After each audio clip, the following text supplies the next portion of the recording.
yeah, that's on another level. What's Japan like, bro? Bro, it's like the future, man. As a black guy, by the way. Oh, as a black guy. Man, they love niggas out there. Really? Yeah. Oh, I thought it was only China. No, China. I ain't never been in China, but black folks in Japan, man, we get it, man. We have fun out there, man. The younger generation, they love us. Even the older people, like if you show them respect, man, they love you. I'm gonna tell you what I love about Japan. Yeah. If they don't like you, it's not because you black. It's because you gaijin. That's like that's their term that they use for someone. Foreigners, right? Foreigner, right? Foreigner. Yeah. Foreigner. Yeah, because you're foreigner. It's not because they don't like you. It's not because you black. It's just because you ain't Japanese, and I can respect that.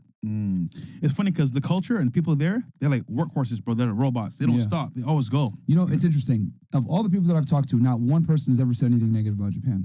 Whether it's John, Ryan Dawson, Psych Hacks, everyone that's went to Japan loves it. Yo, it's no crime, etc. They're like, you know, they're like when there's like loose change or whatever, the people just put in this thing and there's this like one pile somewhere in Tokyo where there's a bunch of change there and no one's stealing it because it's like, I found this change, it's not mine, I'm gonna put it here, and then it's just like a big ass lost and found. Yeah. Actually, what was it like meeting the Yakuza?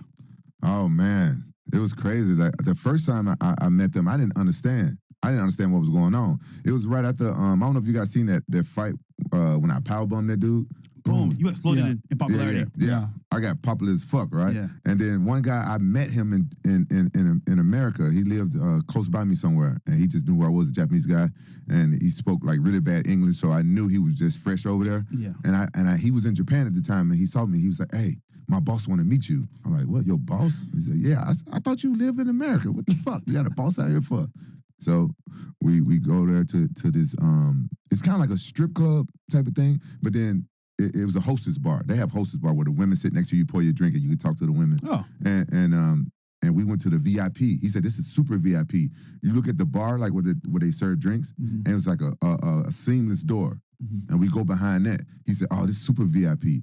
So I get back there, and mind you, I can say this because I was married to a Japanese woman. Oh, you were? Okay. Yeah, I was married to a Japanese woman. I got two little Japanese niggas. Right. Yeah, that's a first. He said I got two Japanese niggas. Yeah. So I can say this. So I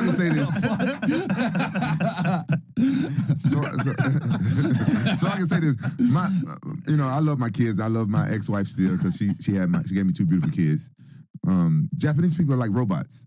Like the Japanese people are like robots. Telling you. Yeah, but when I went into this room, these guys were watching Jackass, and they were smoking weed, and their English was better than mine. They were like some niggas. I was like, "Who the hell are y'all?" And they asked me, they were like, "How old are you?" And they outsmarted me because I was caught off guard. And I was like, "I'm 26." I had just turned 26 when on that day when I did power. That was my birthday, my 26th birthday. This was right after. I said, "I'm 26." I said, "You ain't no damn 26. You got to be at least 45." I'm like, "These Japanese dudes talking like this." So I showed him my ID. They said, "Let me see your ID." He wanted to see my address.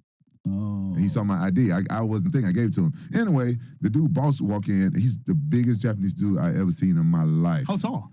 Man, he had to be like 6'4", 6'6", all ripped, all jacked. Yeah. I'd never seen a Japanese dude like that before in my life. That's crazy. And he walked in the room, and we went to his room and sat down at his desk, and the guy was translating for him because he acted like he didn't speak no English, but I can understand. Sometimes when the guy was translating, he had already understood what I was saying, so I figured that they would just mess with me. Anyway, I met the boss, and he was cool. He wanted to give me $1 million just to start a clothing line. And at the time, the Japanese woman she was my girlfriend at the time. She wasn't my wife then. And they had smoked some weed with me because I smoke weed a little bit every now and then. Blue Moon, I smoke weed. Yeah. Not now, but back then. So I was kind of zooted a little bit. So now I'm paranoid. I hadn't smoked weed in like a couple years at this time. So I'm zooted. And he asked me about my brother. He said, "Yeah, I know your brother here in Japan." I'm like, "How the hell you know my brother here in Japan?" This is my brother first time coming to Japan. And he was like, "I know everything."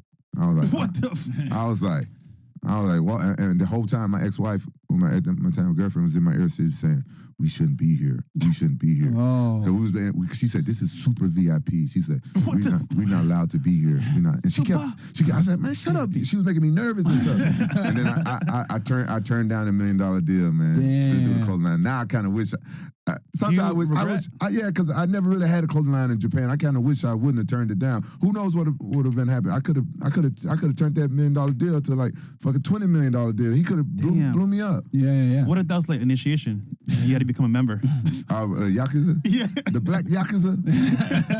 That's dope, though. They were all tatted up or no? I didn't see no tats on him. No, you but didn't see but, it, okay. but the other guys, you see, they all had the samurai on their stomach, right? Yeah. And this is what I think. Y'all remember the movie The Last Samurai? Yeah. Yes. So I low key think, I asked my ex-wife about this because my ex-wife, she's a descendant of samurai. And I asked her, remember they were trying to do away with the samurais and stuff? So I asked her, I was like, hey, are the Yakuza, are they the old samurais? And she was like, I don't know. I don't think they can tell. I don't think they're supposed to tell. It's a code. I low key think that the Yakuza, they started when the samurai, when they got rid of the samurai. That's when the Yakuza started. Then it started coming in. Yeah. Okay. I think they're the same people. You know what I'm saying? Gotcha. I don't think they disappeared. They just turned to Yakuza. That's what I think. 'Cause they all got a samurai tattooed on them. Yeah, and it's that's kind of one of the distinguishing things is because in Asian culture in general, like getting tattoos is like kind of frowned upon. So like the only people they say that get them typically are like criminals and degenerates, and then the Yakuza, especially with Japan, they a lot of times identify themselves with the tattoos. Yeah. So- I don't know what that's about. But one of my friends out there, I thought they was cool. The Yakuza, they was cool. They always doing good But stuff. they never said they were Yakuza to you, right? They just No. were like, we're super VIP. No, they never said that. But when I left, as soon as I left that club, I'm talking about I didn't take 5 steps away, and my friend Ken Baby called me. Ken Baby is a Japanese guy that speaks perfect English. He taught me how to rap because they were turning me into a rapper in Japan. Oh, No shit. way. Yeah. I got some songs. They suck though, but I got them. Can you do like a rehearsal? Hell no. And it's in Japanese? No. It's in English, okay. but it was produced by a Japanese guy. The guy's a genius. Okay. The beat's dope. Okay. But it got so bad, he said, just do some trance. I just rapped over trance. Okay. House music, just said a few words. Yeah. But they were trying, like in Japan, they own they did like music, fighting, and movies. So they were trying to turn me into like a big superstar over there. Gotcha. Wow. Yeah, but anyway, as soon as I left, my friend Ken Baby, he called me. He said, hey, I heard you had a meeting with the big boss. I guess he was like the biggest Yakuza boss I guess he was the top one. Yeah. I was like, how the fuck I just left this meeting. Like, how do you know? And he said, I know everybody here in Japan. Oh. So one of those guys that was watching Jackass probably told him or something. Gotcha. I don't know. And they freaked me out. And I was like, yeah, I probably made the right decision not teaming up with the Yakuza. Yeah. Damn.